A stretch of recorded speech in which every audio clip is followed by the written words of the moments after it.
তাহলে দেখুন এই কার্ডের একদম ফ্রন্ট পেজে যেটা রয়েছে name, photo, date of birth, Aadhaar number, Bangla Shiksha portal ID, blood group, father's name, mother's name and guardian's name, এগুলো কিন্তু আনচেঞ্জেবল।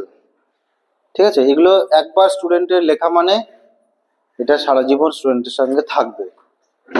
এরপরে যেটা সেকেন্ড পেজ, হ্যাঁ, যেগুলো আছে ভ্যারিয়েবল ইনফরমেশন। ভ্যারিয়েবল ইনফরমেশন মানে কি, দেখবেন প্রত্যেকটা পেজের আবার ওই একই name of the school, address of the school, কারণ স্টুডেন্ট কিন্তু একটা স্কুল থেকে টিসি নিয়ে আরেকটা স্কুলে যেতে পারে, এই জন্য এইটাকে কিন্তু ওখানে ভ্যারিয়েবল হিসাবে স্থান দেওয়া হয়েছে।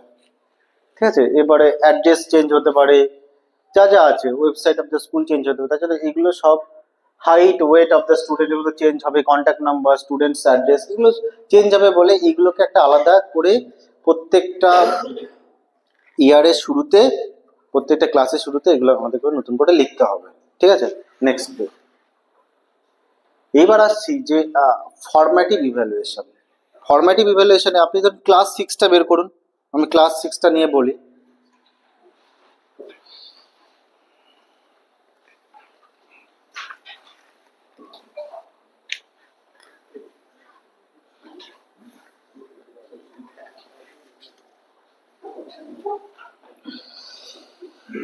ক্লাস 6 বের করেছেন সবাই?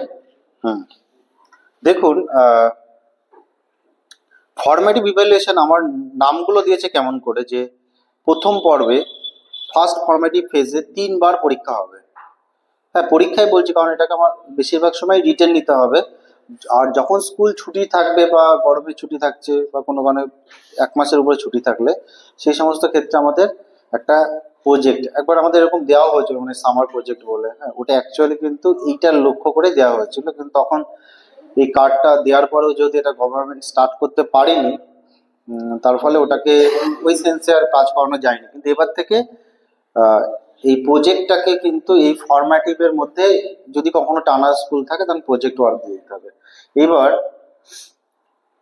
one formative evaluation shall be organized every month preferably on the third week, মানে মাসের থার্ড উইকের দিকে। ধরুন আপনি একটা 6 যখন কোনো ক্লাস নেবেন, দেখবেন প্রথম প্রথম অধ্যায় বা যে ওখানে মান্থলি ভাগ করা আছে, শেষে বইয়ের শেষে দেখবেন মান্থলি ভাগ করা আছে যে কোন মাসের মধ্যে কতটুকুনি পড়াতে হবে, কতটা পড়াতে হবে সেটা কিন্তু দেওয়া আছে। এবার সেই মাসের আপনি মোটামুটি টার্গেট নিন যে 20 দিনের মধ্যে শেষ করে ফেলবেন, এরকম একটা টার্গেট নিয়ে নিন যে ওইটুকুনি সিলেবাস আমি ওই মাসের মধ্যে কভার করবো। এবার সেগুলো তো মানে কিছু কিছু কেসে যেমন গরমের ছুটি থাকলো বা এইসব থাকলো, তখন আপনাকে সেইভাবে প্ল্যানিং নিতে হবে। এই না যে আমি প্ল্যানিং নেবো না, মানে আমাকে ওই 1 বছরের মধ্যে আমাদের জন্য যে কারিকুলাম, মানে অ্যাকচুয়ালি সিলেবাস যেটা বলতে যেটা ঠিক করা হয়েছে সেটাকে আমাদের শেষ করতে হবে, সেটা টিচারের হাতে ছেড়ে দেওয়া আছে। কিন্তু ফরম্যাটিভ ওখানে একটা যেহেতু একটা ইউনিফর্মেশন রাখার জন্য ওখানে কিন্তু একটা ভাগ করা আছে। এইবার থার্ড উইকে একটা এক্সাম নিলেন, কত মার্কস এক্সাম নেবেন? For class 6 30 marks. ঠিক আছে, 30 মার্কসের একটা এক্সাম নেবেন এবং এক্সামের কোশ্চেন কেমন হবে বা কি হবে সেগুলো নিয়ে পরে আলোচনা করছি। ঠিক আছে, এইবার ওই যে 30 মার্কসের যে পরীক্ষাটা হলো, যেটার নাম হবে F1A, ওই মার্কসটাও কিন্তু আপনি নেওয়ার পর ওটাকে অনলাইনেও এন্ট্রি করতে হবে। SMS পোর্টালে গিয়ে আমাদের হলিস্টিক প্রোগ্রেস রিপোর্ট কার্ড দেওয়ার পরে ওখানে ওইটা এন্ট্রি করবেন। তারপরে এইবার যদি কারোর মনে হয় ওই ফরম্যাটিভ পরীক্ষাটা নেওয়ার পরে যে আমার রিমিডিয়ালের ব্যাপার রয়েছে, তাহলে কিন্তু 4th উইকে গিয়ে আবার একটা রিমিডিয়াল ক্লাস বা এক্সাম যা মনে হয় আপনারা সেটা আপনাদের হাতে। ঠিক আছে, সেটার একটা ক্লাস নিয়ে নিলেন, যারা হয়তো পারলো না তাদের উপরে একটা রিমিডিয়াল ভালো করে ক্লাস নিলেন। ঠিক আছে, এইভাবে চলবে। তারপরে আবার দেখুন F1B, তারপরে F1C, ঠিক 3টে ফরম্যাটিভ ইভ্যালুয়েশন হওয়ার পরে নেক্সট পেজে আসুন। আচ্ছা ঠিক আছে, অন্য আর নেক্সট আসুন। আমি যে ক্লাস 6-এর যখন আলোচনা করছিলাম, F1A তে কত আছে? 30 মার্কস। ঠিক আছে, এটা ক্লাস 5-এর ক্ষেত্রে যেহেতু আমাদের হাই স্কুলে 5 রয়েছে 20 মার্কস আছে। তাহলে 30 মার্কস 30 মার্কস 30 মার্কস পেলো। এই তিনটে সামেটিভ ফর্মেটিভ হয়ে যাওয়ার পরে আমার কিন্তু সামেটিভ এক্সাম হবে অ্যাকর্ডিং টু দা ওই ওয়েস্ট বেঙ্গল আমাদের যে বোর্ড আছে সেই বোর্ড যেভাবে নির্দেশ করবে, কিন্তু সেটা এপ্রিল মাসেই হবে। এপ্রিল মাসে যখন পরীক্ষাটা হবে সেটা ফার্স্ট সামেটিভ হয়ে গেল। এবার ফার্স্ট সামেটিভ হয়ে যাওয়ার পরে ঠিক একইভাবে আবার তারপরে যে এপ্রিল মানে এপ্রিল মে জুন সরি মে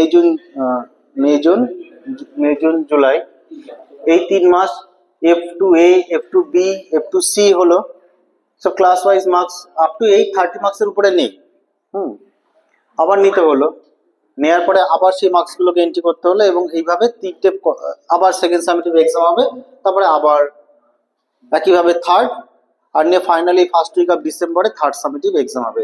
তাহলে আমাদের মার্কস এন্ট্রি করতে কি কি হচ্ছে, এই 9টা এক্সামের মার্কস পার স্টুডেন্ট প্লাস সামেটিভের মার্কস। আপনারা সামেটিভের মার্কস সবাই এন্ট্রি করেছেন, আপনারা এটা জানেন। এইবার এটা হয়ে গেল। এইবার যেটা সব থেকে বেশি আপনাদের মানে চিন্তায় ফেলছে যেটাকে, সেটা হচ্ছে তারপরেই পেজে দেখুন learning perspective of cognitive domain. এখানটায় 1 2 3 4 5 6 7টা আইটেমস রাখা হয়েছে। হ্যাঁ, এই আইটেমগুলোর যে প্যাটার্ন অফ ইন্টেলিজেন্স, এই প্যাটার্ন অফ ইন্টেলিজেন্সের মধ্যে কি কি আসতে পারে, চলুন নেক্সট। আচ্ছা হ্যাঁ next next next next next আর নেক্সট প্যাটার্ন অফ ইন্টেলিজেন্সে দেখুন এইখানে আপনার মধ্যে কি কি এ পয়েন্টের মধ্যে দেখুন প্যাটার্ন অফ ইন্টেলিজেন্সের মধ্যে 8টা আইটেম দেওয়া আছে, ঠিক আছে। এবং এটা কিন্তু ক্লোজ এন্ডেড না, এটা ওপেন এন্ডেড। মানে আপনি যদি মনে করেন যে এর মধ্যে আমি অন্য কোনো ইন্টেলিজেন্সও অ্যাড করব, সেটা আপনার কাছে ওপেন এন্ডেড, স্টিল না ওপেন এন্ডেড। যদি ওখানে ড্রপ বক্স সিস্টেম চালু হয়, আমি যেটুকুনি জেনেছি ড্রপ বক্স সিস্টেম চালু হচ্ছে না, ওখানে ওপেন এন্ডেড। আপনাকে 50টা ম্যাক্সিমাম 50টা ক্যারেক্টার ওখানে এন্ট্রি করা যাবে। এটা কিন্তু কোয়ালিটেটিভ মেজার, মার্কস দিচ্ছি না, ভালো করে বুঝুন যে এটা প্রথম প্যাটার্ন অফ ইন্টেলিজেন্স, যে প্রথম ফার্স্ট টাইম আমাদের রেজাল্টে কোয়ালিটেটিভ একটা জায়গা সুন্দরভাবে আসছে, মানে সিস্টেমেটিক ওয়েতে। ওয়ার্ড মার্কস, ওয়ার্ড স্মার্ট মানে ভার্বাল লিঙ্গুইস্টিক ইন্টেলিজেন্স। হ্যাঁ, সে কেমন কথা বলতে পারে, ঠিক আছে, সে টিচারদের সাথে কমিউনিকেট করছে কিনা, এই সমস্ত জিনিসগুলোকে আপনাকে যদি সে হ্যাঁ এগুলো। আচ্ছা, একটা জিনিস, কেউ কোনো নেগেটিভ কমেন্ট করতে পারবেন না। ধরুন কোথাও একটা লিখেছেন গান করতে পারে না, এটা নট এ ইস্যু, ঠিক আছে। খেলতে পারে না লিখে দিলেন, ভালো ভালো কথা বলতে পারে না, এরকম না। যে যেটা পারে সেইটাকে এখানে তুলে ধরা হচ্ছে, ঠিক আছে, যেটা পারে। কিন্তু হ্যাঁ, মানে নেগেটিভ ভাবে নিচ্ছে না, কারণ জায়গাটা অনেক ছোট। অ্যাকচুয়ালি রাখা উচিত, নেগেটিভও থাকা উচিত, পজিটিভও থাকা উচিত যদি সত্যিকারে হয়। কিন্তু আমার যেহেতু এখানে জায়গাটা খুব ছোট, তাই আমি এগুলোর মধ্যে এখানে ধরুন এই এই এই তিনটে, এখানে যে 8টা ইন্টেলিজেন্সি আছে তার মধ্যে আপনি হয়তো এখানে 3টে লিখলেন, অনলাইনে সেই 3টে তুলে দিলেন। কেউ যদি মনে করেন একটা লিখবেন, তাহলে একটাই অনলাইনে তুলতে হবে। এটা তোলার জায়গাটা কিন্তু 50টা ক্যারেক্টারের বেশি ইনপুট করা যাবে না অনলাইনে, ঠিক আছে। এই ওয়ার্ড স্মার্ট, লজিক স্মার্ট, ধরুন ম্যাথের লজিকগুলো সে বুঝছে কিনা। তারপরে পিকচার স্মার্ট, ঠিক আছে, সে ছবি আঁকতে পারে না। মিউজিক স্মার্ট, গান করতে পারে কিনা। বডি স্মার্ট মানে কাইনেস্টিক যে হ্যাঁ। তারপরে সেলফ স্মার্ট মানে সে নিজের সম্বন্ধে নিজের ডিসিশন নিজে নিতে পারে কিনা। বা তারপরে পিপল স্মার্ট, আদার সাথে অন্য নিজের সাথে কথা বলা বা ইন্টারপার্সোনাল, হ্যাঁ, সে অন্যদের সাথে কি করে কথা বলছে সেইগুলো। আর নেচার স্মার্ট, সে প্রকৃতিকে ভালোবাসে কি, গাছ টাছ লাগায় কিনা, এই সমস্ত যে জিনিসগুলো সেইগুলো যদি তার মধ্যে থাকে, তাহলে সেগুলোকে এইটার মধ্যে আপনাদেরকে লিখতে হবে। এটা কিন্তু first summative, second summative plus third summative, তার মানে এটা 3বার আমাকে করতে হচ্ছে, ঠিক আছে। এটা কিন্তু একটা first page, second page, third page, এই 3টে পেজে 3বার করে আমাকে এটা এন্ট্রি করতে হবে, ঠিক আছে। এইবারে সেকেন্ডটা আসুন। Area of interest, area of ইন্টারেস্টের মধ্যে দেখুন আছে মিউজিক, হ্যাঁ, ইনস্ট্রুমেন্টাল ভোকাল, ক্লে মডেলিং বা পটারি, এগুলো করতে পারে কিনা, drawing, painting, sketching, animation, dancing, grading, acting, playing in drama, netting, netting মানে সে নেট যে, তারপরে sewing, woodwork, photograph, quiz, creative writing, recitation, declamation, interest on specific topic any subject, এই যে যে যে রয়েছে, হ্যাঁ। এমন দেখুন ফিলাটেলি, ফিলাটেলি মানে কি, ডাক টিকিট যে সংগ্রহ করা, এরকম কোনো কারো যদি হবি থাকে বা ভালো কুকিং বা ক্যালিগ্রাফি, হ্যাঁ, বা এই যে স্কাল্পটিং, যেটা বলে ভাস্কর্য নাকি একটা, হ্যাঁ, লার্নিং ফরেন ল্যাঙ্গুয়েজ, বা এই যে দেখুন ওপেন এন্ডেড করা আছে, any other area of interest explore. Open ended মানে এটা আপনার জন্য খোলা আছে, যে আপনি 12 জায়গায় আরো 22 জায়গায় 52টা অবধি যেতে পারেন, ঠিক আছে। এর যে কোনো কোয়ালিটি আপনি এখানে লিখবেন, অ্যাজ ওয়েল অ্যাজ সেটাকে অনলাইনেও এন্ট্রি করতে হবে। নেক্সট,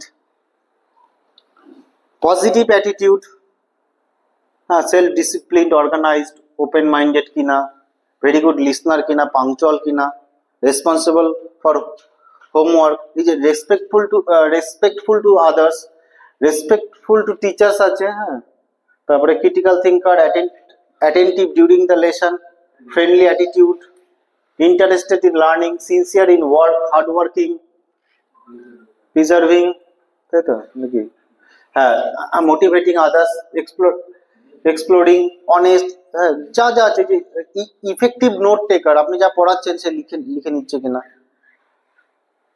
কোলাবোরেটিভ অ্যান্ড কমিউনিকেটিভ, এই যা যা কোয়ালিটি গুলো আছে, এই সমস্ত জিনিসগুলো কিন্তু আপনাকে এখানে ইনক্লুড করতে হবে। এখানে আপনি ম্যাক্সিমাম 3টে লিখতে পারবেন এক একটা বক্সে, এবং এটা কিন্তু 3টে ফেজেই করতে হবে, ঠিক আছে।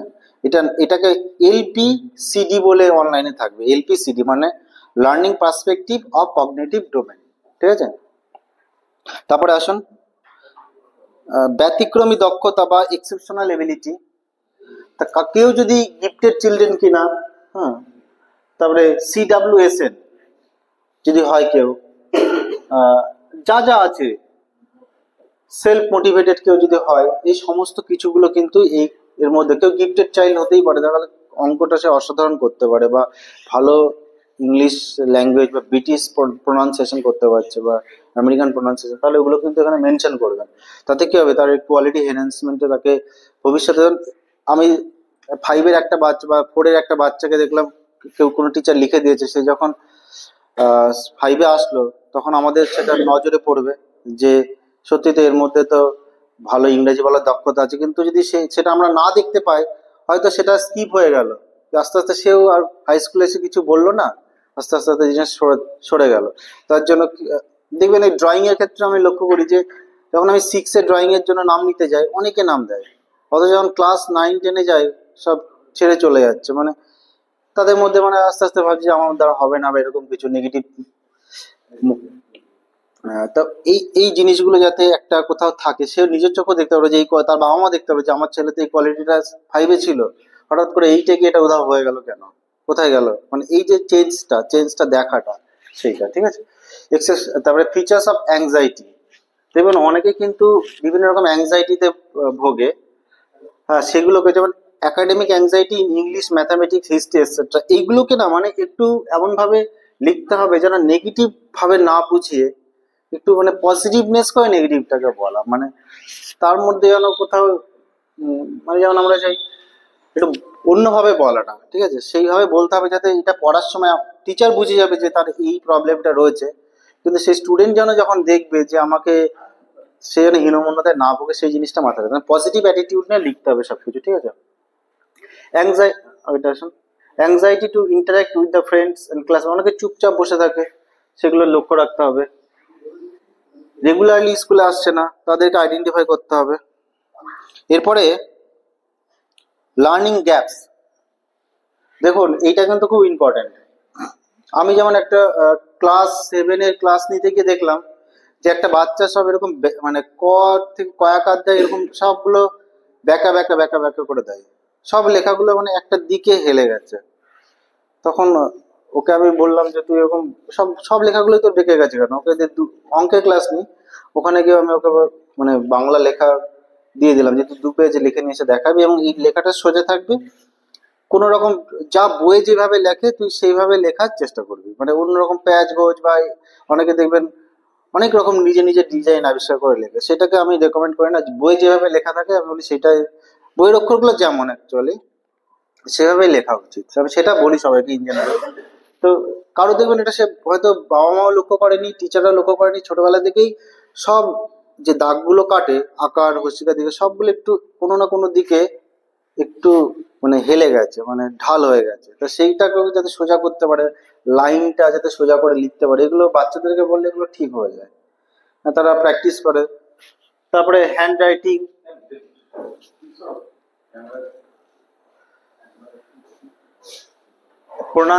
প্রোনাউন্সিয়েশন,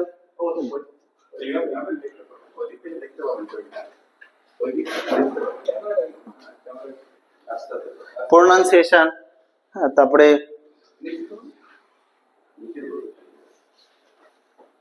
এখানে তো মানে স্কুলে গিয়ে দেখেছি যে অনেক বাচ্চারা প্রচুর ভুল উচ্চারণ করে, ইভেন টিচাররা ভুল উচ্চারণ করে, ঠিক আছে, এটা কিন্তু সত্যি কাম্য না, মানে আর কোনো রকম মানে কোনো টান বা বলার মধ্যে এগুলো যাতে একদম সুন্দরভাবে তারা বাংলাটা বলতে পারে বা ইংলিশটা বলতে পারে, প্রোনাউন্সিয়েশনটা ঠিকঠাক করতে পারে, এগুলো কিন্তু আমাদেরকে সবসময় মানে নজরে রাখা উচিত, ঠিক আছে।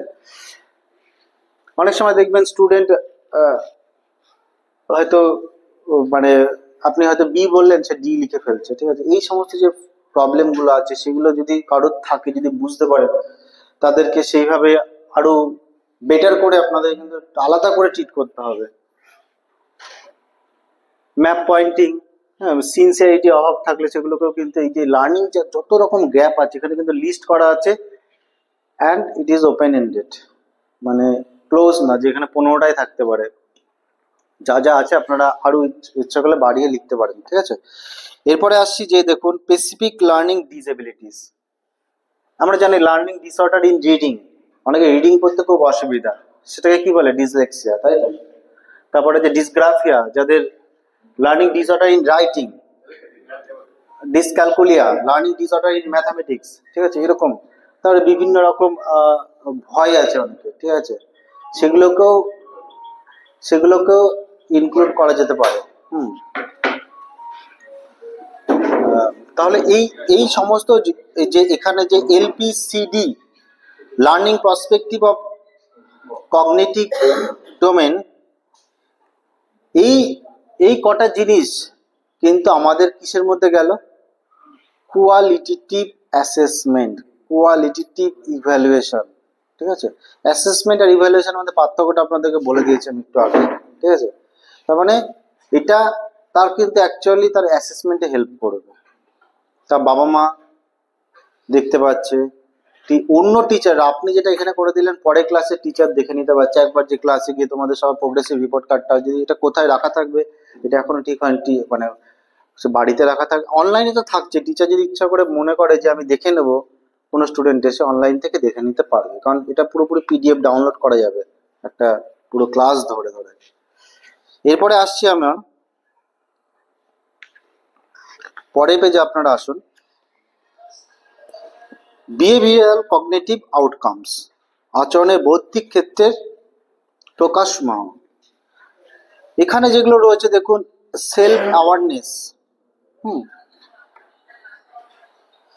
তারপরে কমিউনিকেশন স্কিল, কোলাবোরেটিভ থিঙ্কিং, এখানে 10টা রয়েছে আর একটা 11টা হচ্ছে টিচার্সের পারসেপশন ওভারঅল কি তার একটা কমেন্ট করতে হবে। এবং এখানে কিন্তু আমার যে যে ইয়েটা দেওয়া আছে, মানে গ্রেডিং করা আছে আমাকে, যে ভেরি গুড, কখনো গুড, কখনো স্যাটিসফ্যাক্টরি, কখনো রিকোয়ার্স মোর ডেভেলপমেন্ট। দেখুন এখানে কিন্তু ওই যে আমি বললাম না পজিটিভনেস ইউজ করতে, যে আরো উন্নত প্রয়োজন, আমি বললাম না যে সে অনেকটা জানে না, এরকম বললাম না, নেগেটিভ সেন্সে ব্যবহার করলাম না, আমি কি করলাম যে রিকোয়ার্স মোর ডেভেলপমেন্ট, এরকম ভাবে এই সমস্ত যে ইন্ডিকেটর গুলো রয়েছে এইগুলো আমাকে কিন্তু ABCD এরকম করেই, এটাও কিন্তু বছরে আমাকে 3 বার করতে হচ্ছে, ঠিক আছে।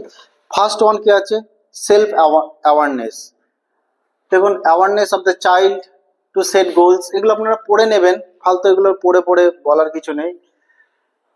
এরপরে দেখুন কমিউনিকেশন, কমিউনিকেশনে কিন্তু ওই 7 C's যে কনসেপ্ট আছে না, ক্লিয়ার, কনসাইজ, কনকারেন্ট, হ্যাঁ, concrete, correct, coherent, complete and courteous, এই যে 7 C's অফ কমিউনিকেশন, এটা কিন্তু ইম্পর্টেন্ট, এই কমিউনিকেশনের মধ্যে আছে। এগুলো নিয়ে আপনার একটু ডিটেলসে জেনে নেবেন, দেখবেন ভালো লাগবে এগুলো। কোলাবরেটিভ থিঙ্কিং, এই সম্বন্ধে আপনি ABCD চারটে যে মানে যে চারটে যে গ্রেড আছে, সেই চারটে গ্রেডের যে কোনো একটা দিয়ে দেবেন।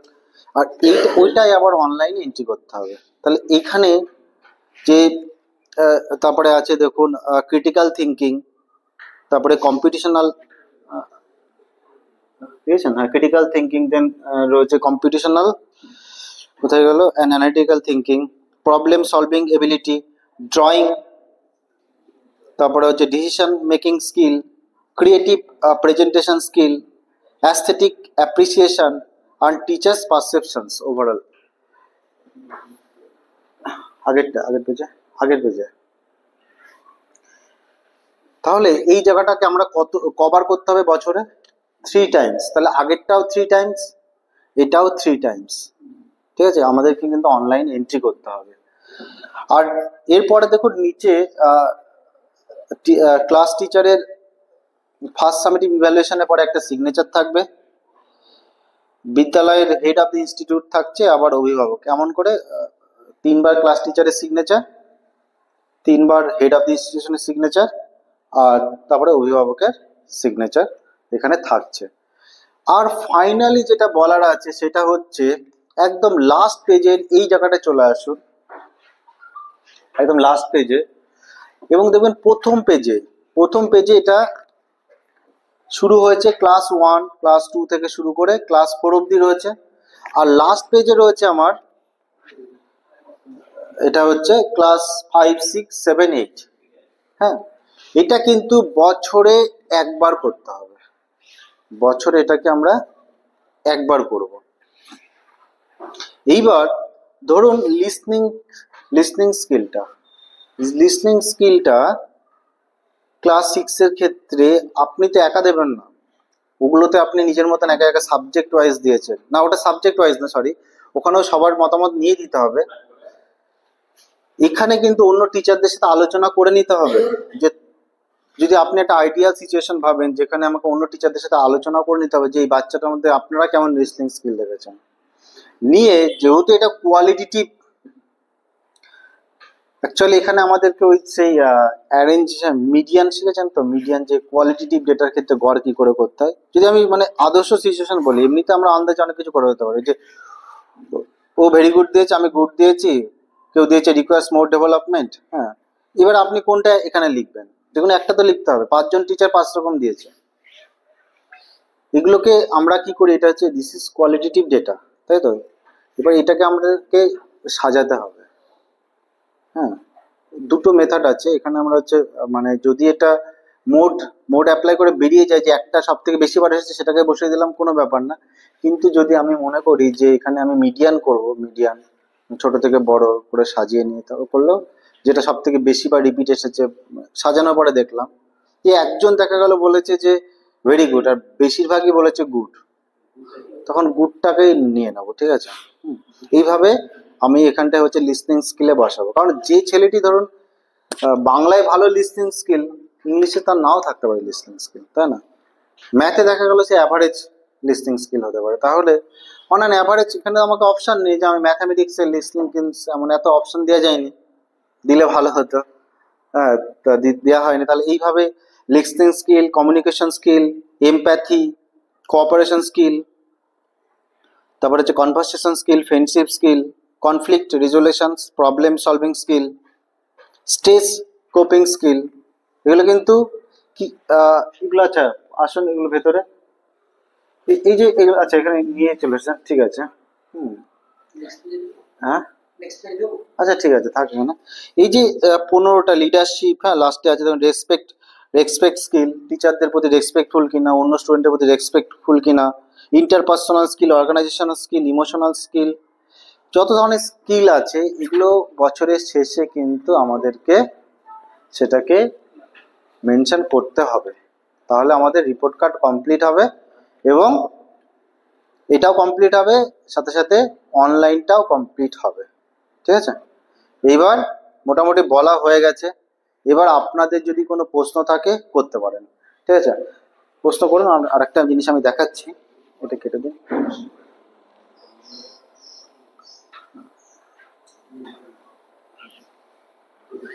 আচ্ছা দেখুন, এটা অনলাইনের যেটা স্ট্রাকচারটা, এটা পেজ 1-এ, এখানে পেজ 1 থেকে আসুন তো, পেজ 1 মানে এখানে 1 লিখুন, তাহলে সেটা একবারে ঠিক আছে। হ্যাঁ, স্কুল ম্যানেজমেন্ট সিস্টেম, এটা অনলাইনের যে ব্যাপারটা বলছিলাম, নেক্সট পেজে। এবার আপনাদের এখানে লগ ইন করতে হবে, লগ ইন করার পরে তারপরে আসুন নেক্সট। এই যে এইগুলো সব কটা ফিল আপ করে স্কুলের যে আমাদের কোড আছে, তারপরে ইউজার আইডি পাসওয়ার্ড এগুলো দিয়ে ফিল আপ করার পর লগ ইন করুন। লগ ইন হয়ে গেল, লগ ইন হওয়ার পরে একটু উঠান ছবিটা, আবার নেক্সট। হ্যাঁ, এই পেজটাকে উপরে তুললাম একটু। এইটা দেখুন ভালো করে, আমাদেরকে প্রথম মানে ফার্স্ট টার্মে কি কি করতে হচ্ছে। ফার্স্ট টার্ম মানে মানে কি বলে, ফার্স্ট ইভ্যালুয়েশনের, ফার্স্ট সামেটিভ ইভ্যালুয়েশনের সময় কি কি করতে হচ্ছে। F1A ফিল আপ করতে হচ্ছে, F2B F1B F1C। তারপরে তো আমাদের summative evaluation, learning perspective of cognitive domain, এটা LPCD বলে লেখা থাকবে অনলাইনে। তারপরে formative first page, behavioural cognitive outcomes বলে এই কটাকে ফিল আপ করতে হলো, যে এটা হয়ে গেল। এরপরে দেখুন এখানে 1 2 3 4 5 6 6টা কাজ আমাদের কিন্তু করতে হচ্ছে। ঠিক আছে, সেকেন্ড টার্মে গিয়ে আমরা কি করব, 7 8 9 এই যে F2A F2B F2C হলো, আগস্ট মাসের দিকে আমরা কি নেব, সেকেন্ড সামেটিভ। তারপরে আবার ওই LPCD ফিল আপ করলাম, তারপরে আবার BCO ফিল আপ করলাম, হয়ে গেল এটা। কিন্তু ওই যে লাস্টের যে পেজটা করলাম সেটা কিন্তু এখনো নেই, সেটা কিন্তু তারপরে আবার দেখুন এখানে কোথায় শেষ হলো, 12 মানে 6টা কাজ 12টা কাজ। তারপরে এখানে আবার 6টা কাজ থার্ড সামেটিভে, তাহলে মোট হলো কটা, 18টা। আর ফাইনালি 19টা কাজ করলে আমাদের পুরো কাজটা কমপ্লিট হবে। নেক্সট পেজে আসুন। কোন স্টুডেন্ট যদি অ্যাবসেন্ট থাকে তার পাশে আনচেক অপশন ক্লিক করে দেবেন, যেটা জানেন। সেটা অ্যাবসেন্ট হলে একটু না পেজটা এমন হয়ে গেছে, মানে হাফ হাফ করে আসছে। ঠিক আছে, একদম এগুলো আপনারা সব আমি দিয়ে দেবো গ্রুপে, দেখে নেবেন। যেটা পাশে কেউ অ্যাবসেন্ট থাকলে আনচেক করতে হবে। নেক্সট পেজে তুলুন। যেহেতু আমার ফরম্যাটিভ গুলো রয়েছে, মার্কস এন্ট্রি করতে হবে, সেগুলো মার্কস এন্ট্রি করবেন। যেগুলো কোয়ালিটেটিভ আছে, নেক্সট এটা যাবে, নেক্সট হচ্ছে না। আর এই যে বলছিলাম না ক্যারেক্টার লিমিট, এটা কোয়ালিটেটিভ যখন আমরা এন্ট্রি গুলো করব, ইন্টেলিজেন্স, হ্যাঁ, এগুলো যখন আমি এন্ট্রি করব তখন কিন্তু দেখুন ম্যাক্সিমাম ক্যারেক্টার লিমিট হচ্ছে 50। আর অল ফিল্ডস ম্যান্ডেটরি, কোনোটা বাদ দিলে আমার কিন্তু সাবমিশনটা ফেল হয়ে যাবে। তার জন্য আমাদের প্রত্যেকটাকেই আমাদেরকে পূর্ণভাবে ফিল আপ করতে হবে। আর কিছু বলার নেই, মোটামুটি। Thank you. ঠিক আছে, আরো হ্যাঁ হ্যাঁ হ্যাঁ হ্যাঁ আচ্ছা, কোশ্চেন প্যাটার্নটা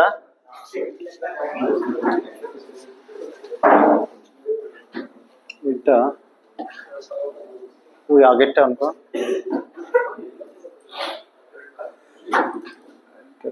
দিয়েছে নাকি দেখি, এটা দিয়েছে নাকি, 1 মিনিট। এটাতে দেয়নি, ওটা কেটে দিন। 1 নম্বরটা 2 নম্বরটা অন করুন, 2 নম্বরটা আমাকে দিন।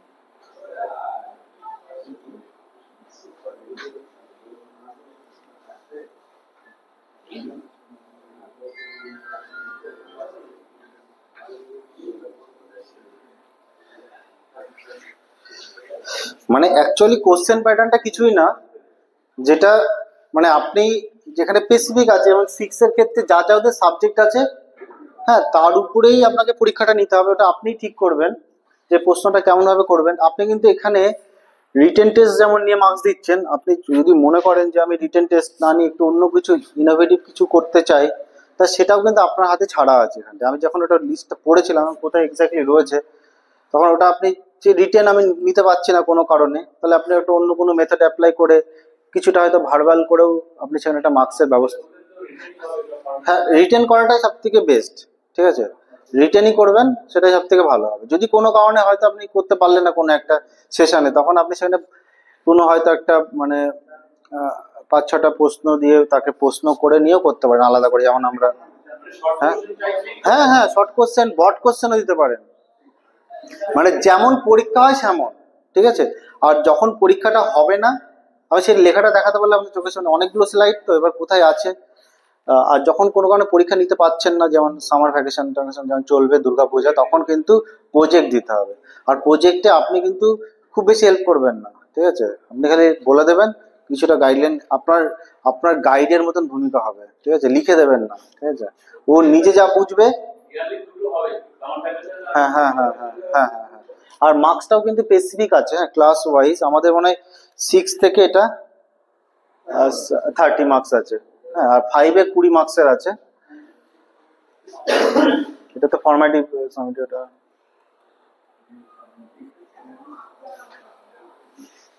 এক মিনিট, আর যদি আর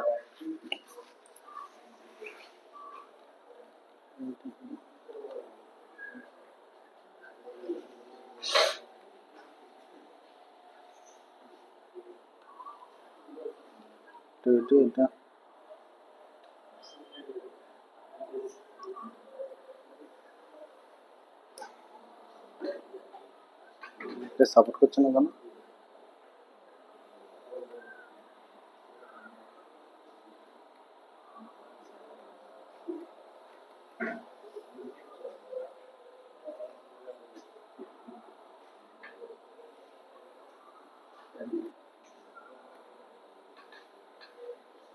আচ্ছা, এই দেখুন এইখানটায় লেখা আছে, হ্যাঁ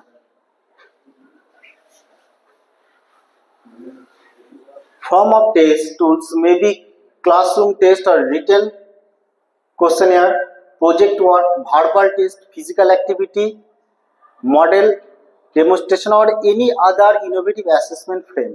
বুঝতে পারছেন, এটা এটাই বলতে চাইছিলাম যে শুধুমাত্র রিটেন টেস্ট বলে না, যদি কোনো অ্যাক্টিভিটি কাউকে একটা মডেল বানাতে বললেন, অনেকে যেমন নদীর সেই গতিপথগুলো মডেল বানিয়ে নিয়ে আসে, ঠিক আছে, উপর থেকে উচ্চ গতি, মধ্যগতি, নিম্নগতি, এরকম অনেকে করে নিয়ে আসতে পারে, ঠিক আছে। তবে একটা জিনিস মাথায় রাখবেন, সেটা আমি একটা জায়গাতে পড়ছিলাম, সেটা যেন পরিবেশ বান্ধব প্রজেক্ট হয়। মানে তাহলে প্লাস্টিকের কিছু করে নিয়ে আসেন, সেটাকে মানে সেটাকে ওদেরকে বলে দেবেন যে এরকম মাটি দিয়ে করে নিয়ে আসবে একরকম, দেখা গেলো প্রচুর থার্মোকল ব্যবহার করে নিয়ে এসেছে, সেগুলোকে একটু অ্যাভয়েড করবেন, ঠিক আছে। পরিবেশ রিলেটেড দিকটা সবসময় মাথায় রাখবেন, ঠিক আছে। তাহলে ওর মধ্যেও কিন্তু ওই অ্যাফেক্টিভ ডোমেন যেটা রয়েছে, সেটা সেটা যেন কাজ করে সবসময়। তাকেও বোঝাবেন যে কেন এটা বললাম, কেন পরিবেশ রিলেটেড, পরিবেশ বান্ধব সবকিছু করতে, এই জায়গাটা ইম্পর্টেন্ট, ঠিক আছে। এই যে এখানে যেহেতু এটা রিটেন ফর্মে রয়েছে, আমি যেটা দেখাতে ভুলে গেছিলাম, ঠিক আছে। ঠিক আছে, থ্যাংক ইউ। আরেকটা, হ্যাঁ হ্যাঁ হুম হুম হ্যাঁ, আমি এটা সবটাই দিয়ে দেবো, মানে পুরো যা যা করালাম আজকে সবটাই আমি গ্রুপে দিয়ে দেবো। আপনি দেখবেন ওটা আরো অনেক ডিটেলসে লেখা আছে। যদি আরো অনেক ভালো করে পড়তে চান, তাহলে মানে এই যে সেকেন্ডারি এডুকেশনের, আমি দেখাচ্ছি এই জিনিসটা 2023, এইটাকে যদি আপনি পুরো পড়তে পারেন, 600টা পেজ আছে। এই যে national curriculum framework for secondary education 2023, এইটা যদি পুরো পড়া যায়, 600টা পেজ, আপনি তাহলে এর উপরে মাস্টার হয়ে যাবেন, ঠিক আছে। যে এটা কিন্তু সেন্ট্রালের অবজেক্টিভ, আর আমাদের রাজ্য সরকার কিন্তু একটু মডিফিকেশন করেছে, ঠিক আছে। মানে সেন্ট্রাল কি চাইছে, সেন্ট্রাল তো সব একটা ইউনিফর্ম এডুকেশন সিস্টেম চালু করার চেষ্টা করছে, তো রাজ্য প্রত্যেকটা রাজ্য তো সেটাকে সবসময় অ্যাকসেপ্ট করে না, আর অ্যাকসেপ্ট সবসময় করা যায়ও না, তার ইনফ্রাস্ট্রাকচার উপর নির্ভর করে যে সেটাকে কতটা করা যায়।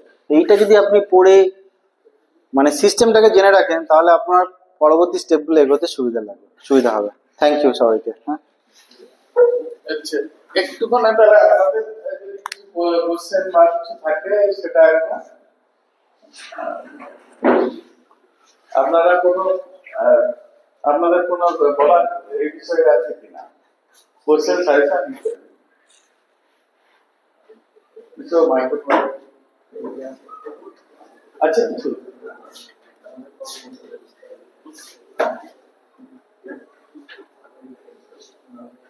আচ্ছা স্যার, তো এই বছর থেকে শুরু হচ্ছে। হ্যাঁ, 5, 6, 7, 8 যে এক্সাম হচ্ছে তার সঙ্গে হ্যাঁ, এবছর থেকে যদি শুরু, আগের গুলো তোলা তো কারোর পক্ষে সম্ভব না।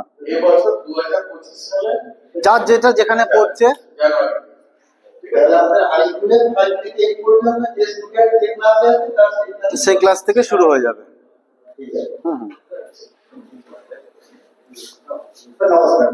যেহেতু হলিস্টিক রিপোর্ট দেওয়া হচ্ছে, তাহলে মনে আবার 5, 6, 7, 8 আছে, তাহলে 5, 6, 7, 8 এই কার্ডটা ছেলেমেয়েদের হাতে দিয়ে দেওয়া হবে নাকি এটা স্কুলে থাকবে? এটা আপনারা স্কুলে রাখবেন, আমাদের নষ্ট করে ফেলতে পারে, ঠিক আছে, কিন্তু ক্লাসের শেষে গার্জেনের হাতে দিতে হবে বা এক্সামিনেশন মানে বছরের শেষে আমরা ঠিক আছে। একটা জিনিস যেটা হচ্ছে অনলাইনেও এর কপি বের করে দেওয়া যেতে পারে।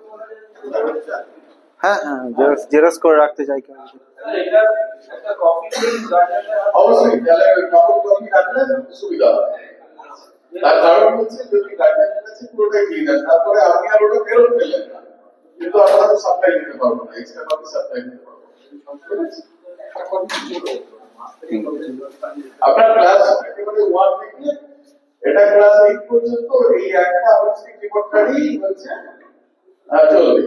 এবারে যখন প্রাইমারি থেকে হাই স্কুলে আমরা পড়ার বছর ভর্তি হবে, তাহলে সেক্ষেত্রে আবশ্যিক রিপোর্টটা তার প্রাইমারি থেকে নিয়ে আসতে হবে। যদি কোনো স্টুডেন্ট কোনো কাজে পড়াশোনা করেনি, তাহলে তার নতুন ওপেন হবে, তাছাড়া কিছু না। ঠিক আছে, আর কিছু আচ্ছা, আমরা মানে খুব সুন্দর আমাদের উপস্থাপন করেছেন, তাত্ত্বিক দিকটা আমরা খুব ভালোভাবে বুঝেছি। একটা বিষয় আমার একটু প্রশ্ন হচ্ছে, সেটা হচ্ছে আপনার স্কুলে অ্যাডমিনিস্ট্রেশনে কিভাবে এটাকে অ্যাপ্লাই করবেন, যদি একটু বলেন। স্যার, মানে আপনাকে বলছি না, আমি এডভান্সে বলছি। আচ্ছা, ধরুন দেখা যাচ্ছে যে ওই ক্লিনিক ক্লাস তো হয়ে যাচ্ছে অনেক সময়, আমার সমস্যাটা ওই একটা সংখ্যা বসিয়ে দিচ্ছে, তো সেক্ষেত্রে ফুল মনিটরিং হেডমাস্টার মশাই কিন্তু বড় নিয়ম আছে, সেক্ষেত্রে কিভাবে করা যাবে?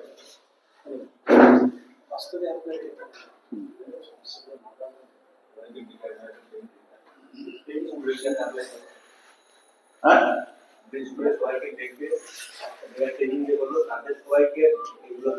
একটা ভালো বলেছেন যে স্কুলের মাস্টারদের দেখে আপনারা একটা আলোচনা করে দেবেন, সেটা হলো দ্বিতীয়ত কন্টিনিউ মাস্টারদের সঙ্গে আলাদা মাস্টারদের একাডেমিক বিষয়ে বসা উচিত, একাডেমিক কাউন্সিলের ডিউটিটা হচ্ছে না, এবং সেখানে স্টুডেন্টের যে সমস্যা ইত্যাদি আছে বা ভালো মন্দ যা কিছু আমরা দেখছি, সেটা একেবারে স্পেসিফিক আলোচনা করে নেওয়া, এটা একটা ভালো ভালো কথা বলেছেন। এটা কিন্তু দরকার। এটা যদি না হয় তাহলে আপনি হয়তো ধরুন এরিয়া অফ ইন্টারেস্ট, সে হয়তো ক্রিকেট খেলতে ভালোবাসে, আপনি লিখে দিলেন হচ্ছে সে সাঁতার কাটতে ভালোবাসে, ঠিক আছে। হ্যাঁ, অথবা দেখা যাচ্ছে বোঝাচ্ছে কি যে মানে সব জিজ্ঞেস করে দিল, বলতো যে তুমি কি ভালোবাসো, আগে একটা ছেলে ও বলে দিচ্ছে আমি গান করতে ভালোবাসি, সে বলতো আমি গান করতে ভালোবাসি, আদর্শ গান করতে ভালোবাসে, তাহলে আপনার রিপোর্ট কার্ডে হচ্ছে আসল জিনিস প্রতিফলিত হচ্ছে না, এরকম সমস্যা দেখা যেতে পারে।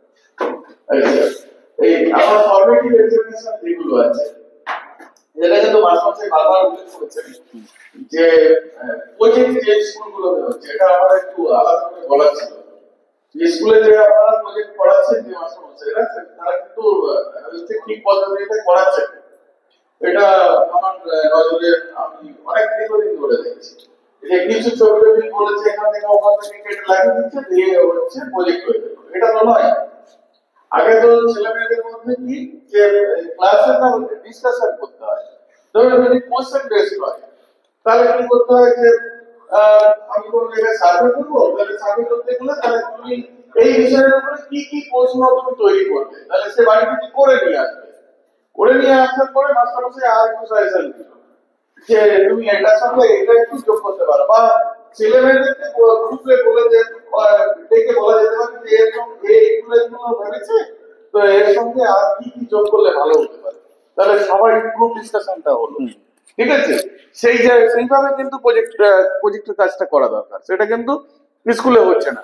ভূগোলে বলছে যে হচ্ছে বিভিন্ন হচ্ছে স্থাপত্যের ছবিগুলো সব কম্পিউটার থেকে ডাউনলোড করো আর ডাউনলোড করে পেস্ট করো, ঠিক আছে, ঠিক আছে, এই অমুক অমুক অমুক অমুক বলে মেরে দিচ্ছে, হয়ে যাচ্ছে। আর পুরো প্রজেক্টের কাজটা করছে আমাদের হচ্ছে এই সাইবার ক্যাফে গুলো, ওই আমাদের এখানে গেলেই গোসাবাতে যে কাজ করে, কি নাম, গৌতম বাবু না, ওর ওখানেই হচ্ছে সব স্কুলের প্রজেক্টের কাজ হচ্ছে। ফলে এটা করে লাভ নেই, আমার খারাপ করুক, কিন্তু ছাত্রছাত্রীরা তো বলছে না, গার্জেন হচ্ছে কি অন্য টিউটর মাস্টার না না না, সেইটাকে কিন্তু আপনাদের হচ্ছে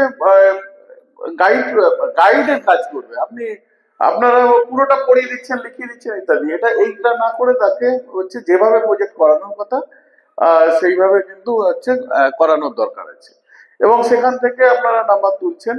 আচ্ছা, এখানে বলা হচ্ছে যে রিটেন টেস্টটা কিভাবে নিচ্ছেন।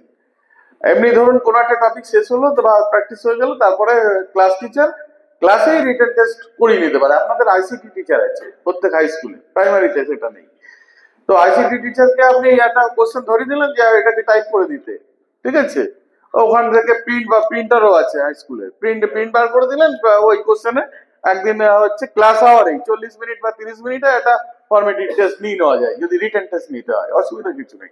এটা আলাদা করে অ্যারেঞ্জ করে 12 মাসে 12টা পরীক্ষা এবং ওই 2 ঘন্টা ক্লাস মানে পরীক্ষা দিয়ে বাড়ি চলে যাবে, এরকম নয় কিন্তু।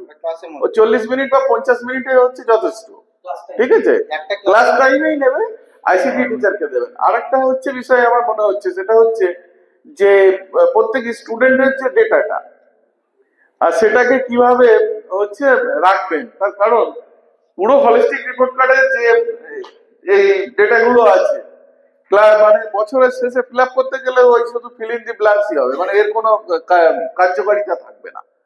তো সেক্ষেত্রে আপনার মানে প্রত্যেক মাসে মাসে যা অবজারভেশন সেগুলো হচ্ছে প্রিসাইজলি কম্পিউটারাইজ করা যায় কিনা, এবং সেখান থেকে হচ্ছে একেবারে ওই ওখানে কোনো প্রোগ্রামিং করেও নেওয়া যায়, যে ডেটাগুলো অ্যানালিসিস করে পুরো বার করতে।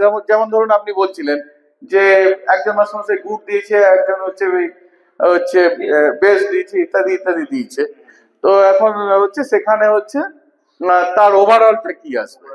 তা আপনি ওটাতে কম্পিউটারে যদি প্রোগ্রামিং করে রাখেন, আইসিটি টিচার পারবেন যে কি সিস্টেমে আসবেন, মোড সিস্টেমে আসবেন না মিডিয়াম সিস্টেমে আসবেন, যে সিস্টেমে আপনি ওখানে প্রোগ্রামিং করে রাখবেন সেখানে অটোমেটিক্যালি নিয়ে নেবে, ঠিক আছে, অটোমেটিক্যালি নিয়ে নেবে। তারপরে ধরুন কোন স্টুডেন্টের আপনার প্রত্যেক 12 মাসের তো অবজারভেশনের প্রয়োজন হচ্ছে না, হচ্ছে ধরুন এরিয়া অফ ইন্টারেস্ট, হয়তো মাস্টারমশাইকে বলা হলো যে 10 জন বা একটা ক্লাসের 1/3 বা 1/10 একটা স্টুডেন্টের এরিয়া অফ ইন্টারেস্ট অমুক অমুক অমুক অমুক আপনারা পেয়েছেন, ঠিক আছে। একদিনে তো সবাইকে পাবেন না, আপনার তো দিনের পর দিন অবজারভেশন থাকবে, তো পেলেন একটু চিরকুটে লিখে আমাদের হচ্ছে আইসিটি টিচারকে দিয়ে দিলেন, তিনি সেটাকে কম্পিউটারাইজ করে দিলেন। এটাতে মনে হয় হচ্ছে কাজটা সহজ হবে। আর মানে কোনো কাজ যত কঠিন হয়, এমনিতেই তো অনেক স্কুলের একটু সমস্যা হচ্ছে যে আমার এবার এরকম নজরে আছে যে পরীক্ষার কোশ্চেনটাও করছেন না, ঠিক আছে, তো সেরকম বা খাতাটাও দেখছেন না, মানে পুরো নাম্বার বসিয়ে দিচ্ছেন না। সেক্ষেত্রে আপনার সিস্টেম যদি জটিল হয় তাহলে সেক্ষেত্রে কিন্তু ওই হলিস্টিক রিপোর্ট কার্ড সাকসেসফুলি করা যাবে না, ঠিক আছে। ফলে যারা অ্যাডমিনিস্ট্রেশনে আছেন, যে মাস্টারমশাইদের কাজটাকে মানে সহজ করে দিয়ে, মানে কাজটা পুরোটাই হবে কিন্তু সহজ করে দিয়ে, এটা আমার কিছু কিছু মনে হয়েছে। আপনাদের সাজেশন থাকলে আপনারা সেটা বলবেন। আমি একটা কথা বলছি, সমস্ত আপার